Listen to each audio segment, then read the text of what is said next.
Muy bienvenidos, Rodríguez vino, dio prueba de vida, Sí. marcó tarjeta Y se fue. de licencia. Vio que, bueno, el que puede, puede. Y aquí estamos nosotros aguantando el mostrador de este boliche por unos días. Así que vamos a comenzar con los temas que nos tocan en la agenda de esta jornada. Seguimos hablando de la transición. Y a nivel político, sin duda, es uno de los hechos más destacados. Vamos a ver qué pasa con la transición a nivel del área de la educación. Hoy, primer encuentro entre el ministro designado y el ministro saliente. Vamos a conocer algunos detalles de lo que ha pasado en estas últimas horas y venimos para el debate porque se van conociendo también otros nombres que completan este abanico de las autoridades.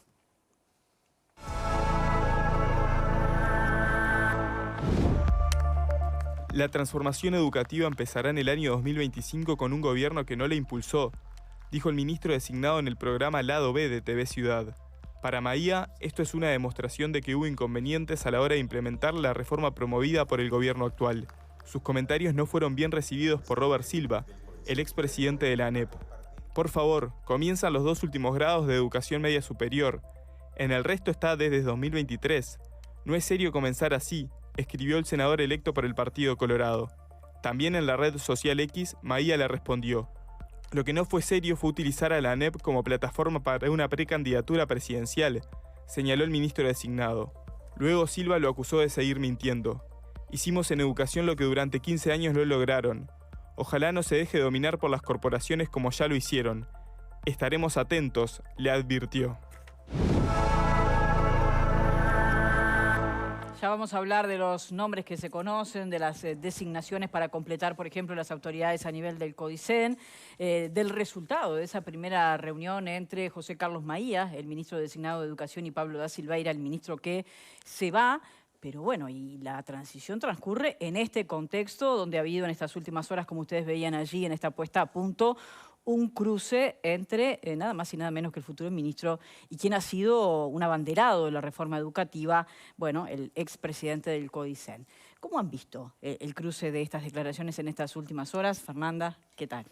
La verdad, me sorprende de Maía esa apreciación que hace o ese último tuit que pone en base a lo que no está bien es usar la ANEP como plataforma para una precandidatura. O sea, parece que un futuro ministro de Educación y Cultura en lo que tiene que estar pensando es una gestión y quizás sí hacer evaluaciones políticas y técnicas sobre lo que fue la reforma educativa. Creo que compartiéndola o no ha sido una de las reformas importantes que impulsó este gobierno. Creo que hay muchísima tela para cortar en ese sentido. Y que se dedique a señalar y a opinar de cosas que no, me parece que no hacen a su tarea o a sus desafíos como futuro ministro, y sobre todo viniendo de él, me impactó y me generó un gusto, me quedó un gusto a poco. Sí, eso en cuanto al tono del cruce. Después está el tema de fondo también, que lo vamos a abordar en minutos nada más, que tiene que ver con esta transformación educativa. Bueno. Y que, si te parece, ya volvemos sobre eso. Dale. Pero antes vamos con otros panelistas. Posi, ¿cómo viste este cruce allí a través de las redes sociales? Creo que es un chiporroteo que va a pasar, porque además, más tenés que hablar Cajiani, que seguramente hablarás. Ahora vamos a hablar de Cajiani también, ¿sí? Que va a ser nombrado para CODICEN, más que Maía de eso. Lo importante es que Maía se reunió con el ministro y ahí, inclusive fue con quien designó director general de Secretaría, que es el exalcalde Carlos Varela igual. Y supongo que ahí las cosas se han llevado papeles y bueno, y esa va a ser la verdadera cuestión donde la transición se define. Lo demás, va a haber chiporroteos de estos, algunos que otros más, pero lo importante es que la transición va funcionando bien, los que son ministros emparejándose con los ministros y conociendo a fondo lo que sucede en cada ministerio. Yo no le saco trascendencia. ¿Queda algún clima de campaña? ¿Alguien no ha asumido de repente determinada cosa? Queda un poquito todavía, sí, pero bueno. Supongo que si uno ve, siempre hay algún chiporroteo de la campaña. Pero me parece que ya ahora lo que importa es lo que viene. Y lo que viene es un gobierno que se va a instalar y los que hoy gobernaban van a ser oposición. Y seguramente cada vez aparece en más temas la idea de que tenemos que ponernos de acuerdo porque el futuro no es venturoso, ni nada que se le parezca. Y eso me parece bueno. Y si uno ve inclusive lo que hoy mismo sucedió, en otro aspecto, lo que dijo Martinelli inclusive, preguntaba a raíz de lo de Sanjurjo, bueno, creo que empiezan a trazarse cosas que son más importantes que todo chiporroteo. Sí, puede haber más continuidad de lo que se piensa o menos Yo pienso que puede haber más entendimiento de lo que creemos, o que debería haber más entendimiento de lo que creemos. Entendimiento, bien. Eso es lo que me parece a mí. Pero bueno, veremos qué pasa. Bien, Mauro, vos estás pendiente, ¿no?, de las redes sociales, de todo lo que surge allí, bastante. Sí, bastante. Más de lo que querría. Bueno, está bien. ¿Es un compromiso para el 2025 o menos? Está bien, vamos a hablar de eso. También es un buen tema de debate, que Sí. tanto estamos pendientes de las redes y los Y todo lo dispositivos y demás. demás. Pero, ¿te Sí, sorprendió un cruce esto? raro. Yo comparto con Fernanda porque está uno que hace años que mira el sistema político, que algunos de los actores uno los conoce. El profesor Maía es un legislador con muchos años de experiencia, es un tipo muy correcto, creo que tiene un buen vínculo pareciera con todo el sistema político. A mí me pareció que fue como que le tiró una plancha al pecho como Claro. un montón, ¿no? A ver, Silva también lo estaba criticando por lo que habían sido sus declaraciones, Sí, pero me parece y que la es crítica de Silva Silva que dice- hablaba de política. Exacto. Y la salida de Maía era como... Fue. No, porque la candidatura presidencial, aparte primero que ya está, que la campaña ya terminó, que ya fue precandidato, que no ganó su candidatura. Me parece todo un poco innecesario. Me sorprendió el tono de Maía, pero para no quedarnos en lo anecdótico, ir a algo más sustantivo, estas cosas ya lo vimos la semana pasada, digo, van a seguir pasando en la transición, son momentos tensos también. El que sale de ciertos lugares siempre quiere defender su legado, ¿no? Y siempre quiere dejar la idea de que lo que hizo está bien hecho y que haya continuidad, y el que entra también necesita detectar los puntos de dolor también para poder después pararse sobre eso y decir, no, mirá que nos dieron una cosa que no estaba tan bien. Eso pasa siempre, esas tensiones, pero a mí lo que me preocupa un poco es que siento que en la arena educativa, que como bien decía Jorge, es uno de los temas en los cuales el Uruguay tiene muchísimos problemas. Si nos ponemos a enumerar los problemas de fondo que hay en esa área, son enormes. Resultados que han sido deficitarios en las administraciones del Frente Amplio, que han sido también problemáticos en esta administración. En algunos indicadores se ha mejorado, en otros no. Entonces creo que es una política en la cual está de más decir que se nos va la vida a todos como uruguayos para el desarrollo del país, para la igualdad social, para todos los objetivos que tenemos, que mejore la calidad del sistema educativo. Y dados esos desafíos de fondo, me parece un poco decepcionante que la discusión pase de vuelta por el lugar de cuál va a ser la gobernanza de los organismos de la educación, ¿no? Como que la discusión más cosmética sobre si los docentes sí, si los docentes no, si la participación, que es una discusión como bien política, en el peor sentido, y es poco sustantiva, ¿no? A mí me parece que los resultados no dependen de si están los profesores y los maestros representados o no en los consejos. Es una discusión que es mucho menor respecto a las cuestiones que pueden mejorar o no la calidad educativa. Entonces, nada, ya me veo venir que vamos a tener a un año de discutir de vuelta si en los desconcentrados tienen que estar representados los colectivos docentes, si tienen que haber otras representaciones, si eso quiere decir que los sindicatos... Bueno, me parece una discusión que me da una pereza y ya me veo que va a haber bastante de eso. Bueno, eso parece, porque como tú lo mencionabas, el designado futuro presidente del CODICEN, Pablo Cagiani, ha hablado de esa posibilidad. Bueno, él viene de allí, ¿no? Él viene de la Federación Uruguaya de Magisterio. Claro, y viene fue de ese además mundo. representante de los docentes. Sí, de los maestros, sí, sí. Exactamente, electo por sus propios compañeros allí en el Consejo de Primaria. Vamos a volver también sobre ese tema. ¿Deben los docentes volver a los consejos de dirección? ¿Es realmente eso una clave para un cambio en la gestión? ¿O puede ser, como tú planteás, bueno, otra la posibilidad? Vamos a profundizar sobre eso. Pero Marta, ¿cómo viste todo esto? A ver, yo creo que el comentario de Maía fue bastante agresivo porque fue a la persona. A la persona. Todos sabemos las ganas, el empuje y todo lo que Robert Silva puso en una reforma que podemos no estar de acuerdo. De hecho, yo fui una de las que fui muy crítica con la reforma por un montón de cosas.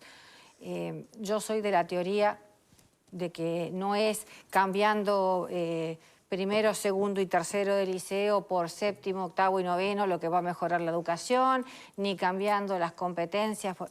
Me parece que pasa por otro lado, pasa mucho más por, bueno, señores, ¿qué es lo que está pasando? Que los jóvenes dejan la educación y andan en las esquinas y son captadas para organizaciones ilícitas con los resultados lamentables que todos vemos. ¿Qué tipo de chicos tenemos que formar para el mundo que estamos? O sea, ¿es el mismo sistema en que nos formamos nosotros el que necesita este mundo? Creo que es una discusión más de contenidos, con miras al futuro, con miradas más amplias, que no, esto es lo mejor que pudimos hacer y esto es lo que tiene que haber. Pero bueno, era esperable que Robert Silva se sienta de alguna forma tocado porque toquen su proyecto hijo adorado. Lo que me pareció, sí, bastante agresivo y fuera de lugar es el comentario de Maía, porque eso sí, fue una cosa bien personal. O sea, lo usó como plataforma para la presidencia. Yo creo que no lo usó para eso, lo usó porque él realmente Robert Silva hizo esta reforma convencido de que era lo mejor. No nos convenció a todos, pero él lo hizo desde el lugar de que pensaba que era lo mejor que podía dar la educación uruguaya. Una pena. Sí, y sobre ese tema de fondo se da la circunstancia de que será el próximo gobierno quien tenga que aplicar, por ejemplo, por primera vez la reforma en la educación media superior. Y ese era un poco el puntapié inicial de esta controversia, de este cruce. Decía José Carlos Maía algo así como no les dio el tiempo, algo pasó en ese proceso de reforma que ni siquiera fue este gobierno que se va el que puede instrumentarla. La respuesta de Silva es, bueno, desde el 2023 que estamos instrumentando la reforma, queda este tramo pendiente.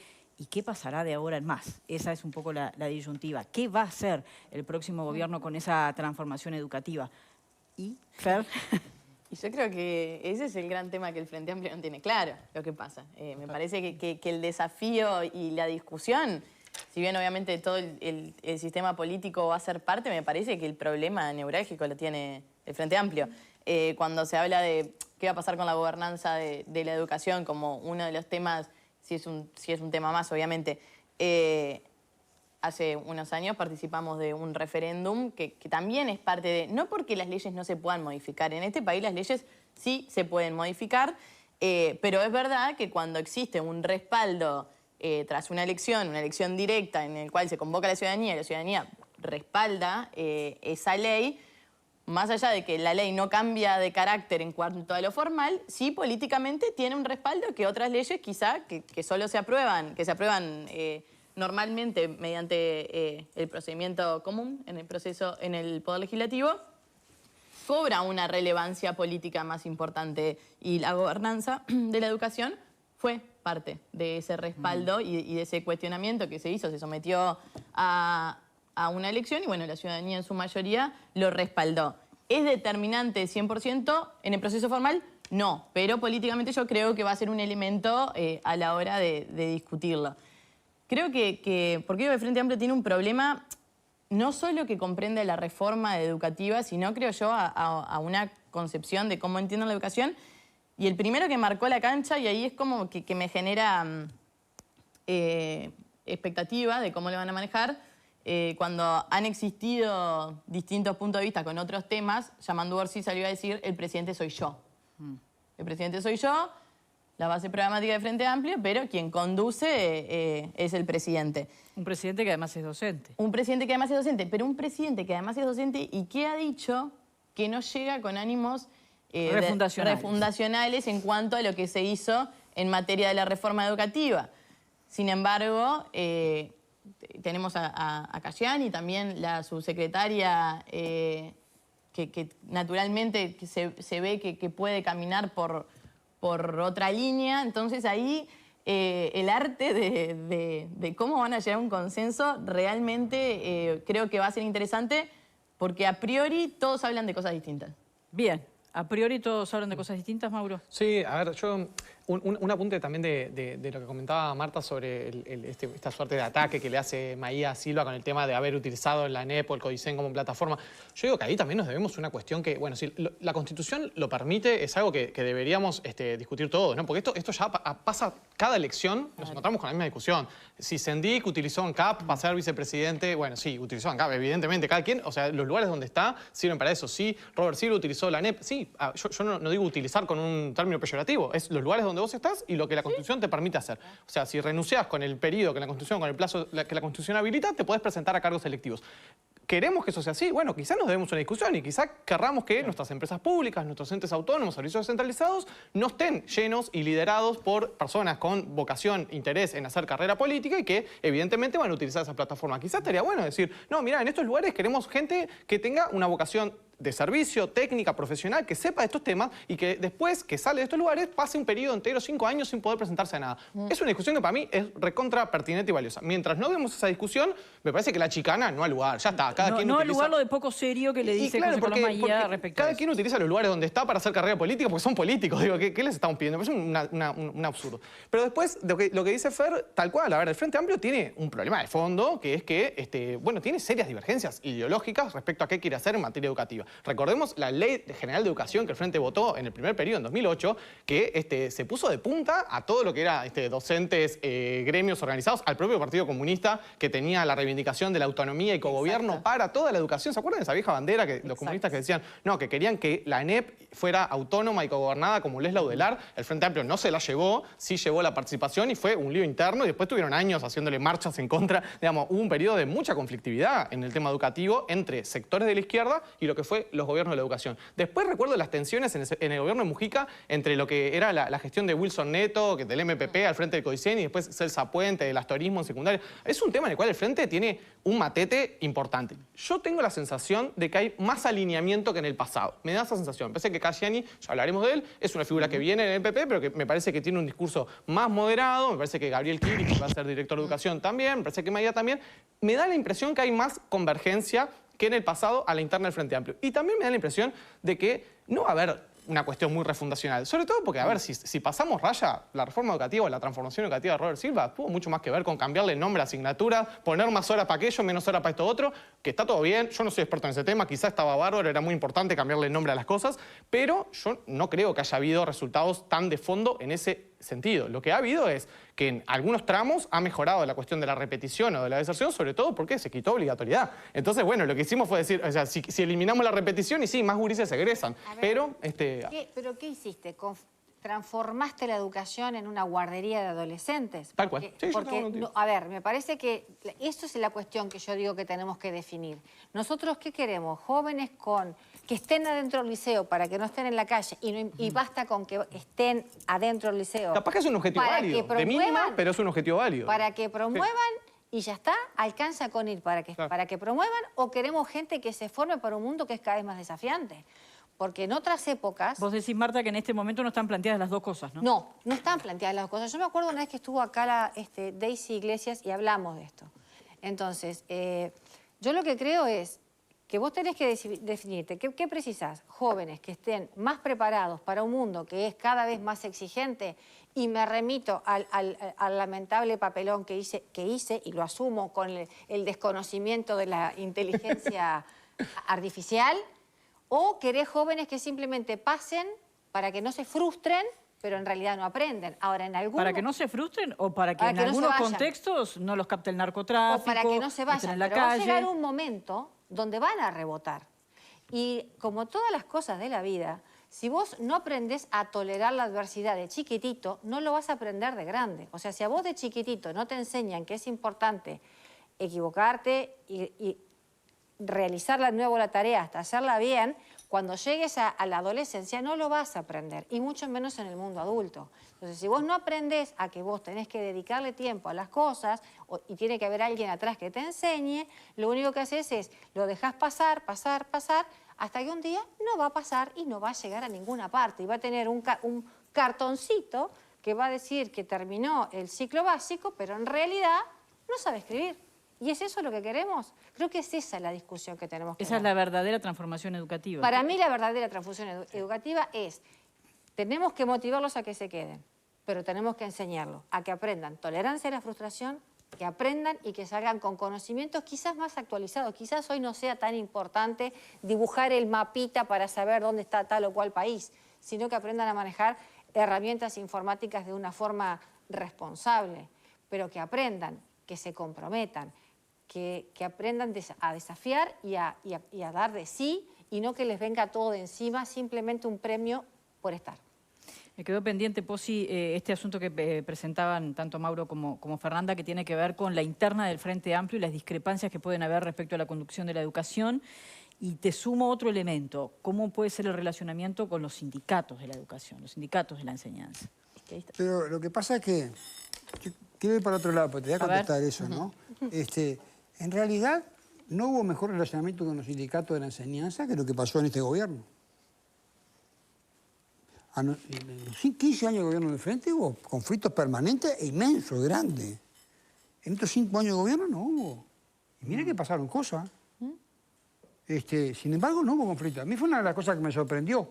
O sea, hubieron conflictos, sí, paros, a nivel de... Eso sí, pero conflictos pesados como hubieron en varios momentos del gobierno del Frente, no hubieron. Bueno, no sé por qué pasó eso, pero pasó. Esa es la realidad. O sea que lo que se implementó en un ambiente, digamos, de rechazo, pero de paz, básicamente. Ahora, si la gobernanza de la enseñanza sí, si la gobernanza de la enseñanza no, si eso es lo definitivo. Robert Silva participó de la gobernanza de la educación, cuando estaba en la oposición. Entonces, bueno, representando a los docentes. Sí, también fue elegido por los docentes. Entonces, bueno, yo no sé si esa es la gran cuestión, eso lo definirá el Frente Amplio después, cuando todo esto arranque. No sé si es eso, pero sí creo, a veces creo, miren que tengo las dudas, nos quejamos mucho de la educación y yo creo que hay muchísimas cosas que mejorar, entre otras cosas que no debe hacerte la gente de las escuelas, ¿no? Básicamente ni de los liceos, porque que no llega a formarse. Ahora, es raro algunas cosas que suceden, que van en un sentido contrario a lo que pensamos. Por ejemplo, Uruguay, los liceos de Uruguay son bastante habitués de ganar premios internacionales. Bastante habitués. Y del interior del país. En el interior del país, Muchas sobre veces. todo. Varias veces, varios liceos de diferentes lugares, en una combinación entre profesores y alumnos, han sacado premios que la NASA ha reconocido, inclusive, y que a mí siempre me dolió con el gobierno del frente, ¿no? Pero creo que sigue ahora. Me dolió que hubiera que hacer colectas para que fueran a la NASA a recibir el premio. Habían ganado un premio y había que hacer la colecta en el pueblo para que fueran a... Bueno, pero la cuestión es que varios liceos, el interior básicamente, pero también algunos de Montevideo, lograron eso. En la enseñanza pública estoy diciendo. Y no es pocas cosas, por algo se dio. Y hay un aporte importante de Ceibal ahí. Ceibal tiene muchísimo que ver. Pero por eso te digo, es un conjunto de cosas que no sé si tenemos que pegarnos tantas puñaladas nosotros mismos. En la creación de la UTEC, que fue una batalla que dio Mujica, ¿verdad? Porque no se quiso modificar la UTO, creó la UTEC. Digamos, ahí hay una fuente de desarrollo que ha permitido, por ejemplo, que la robótica sea hoy un tema que los gurises dominen, no todos los gurises, pero que la gran mayoría de los gurises dominen y se interesen por eso. Cosa que en el país no estaba instalada hace unos años atrás. Y eso también es un logro de la enseñanza. La implementación de Ceibal masificó un montón de cosas. Es como cuando Varela dijo, bueno, vamos a poner un lápiz, goma y un cuaderno para todos, ¿no? Una cosa así. Eso es un signo de igualdad y de elevación tremendo. Bueno, el Ceibal es algo de eso, de la época moderna. Y eso también se hizo en la educación. Yo con Marta coincido. Yo no sé qué es lo que... Yo no soy un experto. Yo puedo comparar lo que a mí me pasa. Yo fui formado en la década del 70 y del 80. ¿Verdad? A mí me enseñaron cómo reparar, yo soy mecánico naval, maquinista naval, todo el mundo lo sabe, cómo reparar todo lo que inventaron otros. Y en eso éramos unos cracks, seguimos siendo unos cracks. Cómo reparar todo lo que inventaron los alemanes, los americanos, los ingleses. De eso somos unos cracks. Podemos reparar cualquier cosa y lo hacemos andar. Ahora, nunca fuimos, las mentes nuestras nunca fueron moldeadas para la investigación, para la generación de conocimiento. Yo creo que eso es lo que... ¿Cómo se hace eso? No me pregunte, yo no sé. Ahora, sí vuelvo a poner el mismo ejemplo que pongo siempre. Los que ganan la batalla hoy son los que logran que esto, que es arena, esto es arena adentro, ¿no? Esto es silicio adentro, ¿verdad? Esto que hoy no podemos vivir sin ello, nos venden a todos nosotros. Ahora, esto es investigación, esto es desarrollo, esto es pensar una cosa diferente, esto es pensar siempre en el futuro. Esas mentes, nosotros... no tenemos esa formación. Nos cuesta muchísimo pensar para adelante. Ahora, por supuesto, nos dan una cosa que ya existe, esté tranquilo que nosotros salimos adelante. Pero, entonces, ese cambio de paradigma, yo no sé cómo se hace, te lo digo verdad, Bien. no tengo ni idea. Que hay que enseñar, que hay que aplicar, cómo hay que tratar a los gurises, no tengo ni idea. Pero sí me parece que si queremos un país diferente para adelante, esto es lo que hay que ver, porque es lo que hay en el mundo. Va de los que se desarrollan, ¿no? Y allí está un poco la dicotomía que planteaba Marta también. ¿Quién se queda por el camino en ese cambio de paradigma? Porque también el sistema educativo nuestro refleja a nivel de estadísticas y de datos esa brecha, ¿no? Y que se ha generado, ¿no? la inequidad enorme que hay, no solo en el egreso, sino en la calidad del aprendizaje. O sea, A eso tenemos vamos. niveles de desigualdad en Uruguay que tenés chiquilines que pareciera que están yendo a la escuela en Finlandia y gurises que están yendo a la escuela en Zambia. Sí, están los de la NASA y están los que exactamente. pasan 40 días sin ir. Y gurises que vienen con un contexto y un entorno familiar, sociocultural, comunitario, en el cual muchas veces las escuelas, bueno, reciben ese paquete y tienen que hacer lo que pueden. Y las maestras y los profesores Que no hacen sé lo si que pueden. Perdóname, no sé si ustedes tienen la misma sensación que tengo yo, capaz que se errónean, pero en esto, como en muchas otras cosas, la calidad de las cosas, la calidad de lo que surge es inversamente proporcional directamente proporcional a la distancia de Montevideo. Cuanto más afuera te vas, parecería que las cosas funcionan un poco mejor. ¿Me entendés? Cuanto más estás en el núcleo donde está la pesada de la gente, vamos a decir, la cantidad de gente, funciona un poco peor. Hay desigualdad territorial, es evidente que hay desigualdad territorial. Pero bueno, no sé. Pero mirá que son cosas que yo pienso y no sé si son ciertas o no te habrá por... Sí, lo vimos el otro día con quienes, no asisten a clases, por ejemplo, ¿no? Y veíamos que, contrario a lo que uno pensaba, que tal vez el interior podía presentar mayor dificultad, es en Montevideo, en la zona metropolitana, donde más, de algún modo, se abandona el ciclo escolar o no se asiste a clases. Lo teníamos a Florida hablando de eso, ¿no? Pero ¿por qué es donde más está la captación del adolescente que está en la calle para actividades ilícitas? Es donde es más fácil. En el interior es distinto porque la comunidad es más chica y siempre hay quien mira a esos jóvenes. En Montevideo es como más anónimo, entonces si no hay un núcleo familiar atrás que cuide, es como que nadie se fija. ¿Sabes qué pasa, Marta? Yo creo que no es solo los gurises que están en situaciones en contacto con el mundo delictivo. También hay muchos chiquilines que no pueden ir al sistema educativo porque hay carencias en los hogares, porque hay muchas gurisas que tienen que hacer tareas de cuidado, que cuidan hermanos chicos. O sea, vos que conocés, porque sos del mundo del derecho de familia. Sí. Todo eso pasa. Yo creo que hay que poner el ojo, obviamente, en el mundo delictivo y cómo muchos gurises se pierden por ahí, pero después hay otros que no están haciendo nada, no es que están haciendo macana, no están robando, no están haciendo nada, pero tampoco están siendo captados por el sistema. Nadie que se mira. A lo que voy es, en el interior, todo el mundo más o menos se conoce y habla. Acá, hay un poco más de entorno, es verdad. Claro, acá vos lo ves. Una cosa bien simple, pasa un accidente y mucha gente sigue de largo. O saca el bicho y filma para ponerlo en la red de turno. Mirá lo que hubo. ¿Cuántas personas trascienden el filmarlo para colgarlo y decir, che, ¿puedo ayudar? Saben que en un ratito nada más vamos a estar hablando justamente de la cifra de niños y adolescentes de situación de calle en Montevideo, así que posiblemente vamos a profundizar sobre algunos de esos aspectos que vos decías, Marta, qué pasa en las grandes superficies, qué pasa en la capital del país con respecto a estas situaciones. Pero hablando de las inequidades del sistema, y ya vamos cerrando por acá, este bono de 2.500 pesos que propone el gobierno entrante para comenzar los cursos, se verá si lo pueden hacer, bueno, lo más rápido posible, porque prácticamente que van a estar asumiendo con el inicio de clases también. ¿Puede cambiar algo esta cuestión de inequidades a la hora de encarar el ciclo escolar?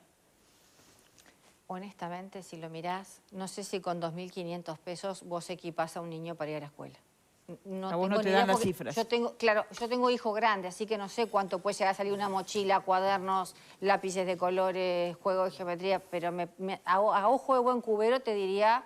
No sé si alcanza. Seguramente para familias de muy bajos ingresos es una transferencia directa monetaria que quizá le hace un poco la diferencia o le alivia un poco. En esta clase, por supuesto, nunca las transferencias monetarias, ni en educación, ni en políticas sociales, nunca son la solución de fondos. Todos sabemos que a nadie le cambia la vida, ni que le dé 2.500, ni 4.000, ni 5.000 pesos. Más allá que es un esfuerzo importante de la política pública. Pero me parece que está dirigido en el buen sentido. Hay que ver después eso, cómo se focaliza. Yo no escuché mucho más si va a ser una cosa universal o si se va a focalizar con familias de menores ingresos. Entiendo que sí.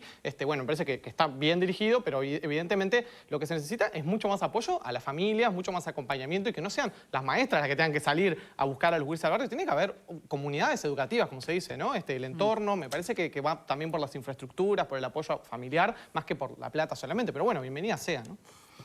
¿Posi? Bueno, no sé cómo va a impactar realmente, pero creo que creo que es una señal que se quiere dar de que se quiere apoyar que los gurises estén en el colegio, que estén todos medios, que haya cierta igualdad entre todos los gurises para poder empezar.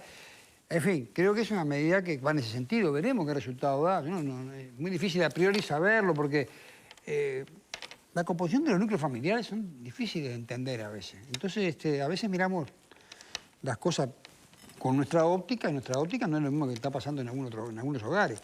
Pero bueno, creo que es una señal de igualación que trata de darse, que además se extiende, creo, a 70.000, ¿no? 70.000 gurises. 70.000 A gurises. 70.000 chicos.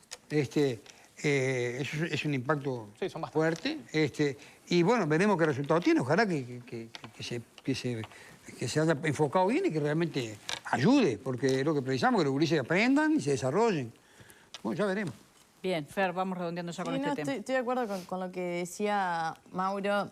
Yo creo que en este tema, como en todos El los bloque que viene otros, peleamos, Fernanda, porque estoy de acuerdo Sí, están con demasiado Mauro, estoy de de acuerdo con acuerdo. Fernanda, estoy de acuerdo con... el desafío justamente que creo que tiene enfrente es que creo que puede ser, atándole un poco con lo que mencionaba anteriormente, Jorge mencionaba el conflicto, la baja conflictividad con los sindicatos. Yo creo que estoy convencida de eso, que una razón puede ser que quizá los sindicatos o algunos dirigentes sindicales de la educación no son tan representativos de los docentes como parece serlo. Creo que ahí hay un elemento importante que responde a lo que vos planteabas.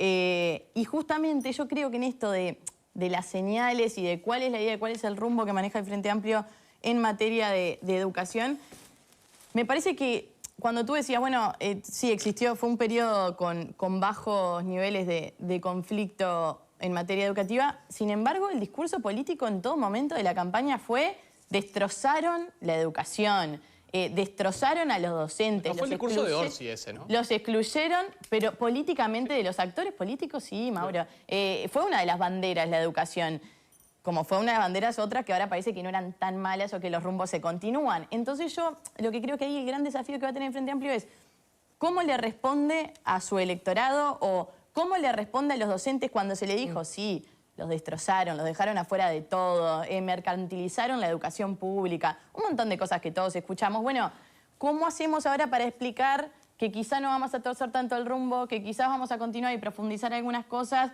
Porque está todo bien con las señales, pero las señales pueden ser un ratito.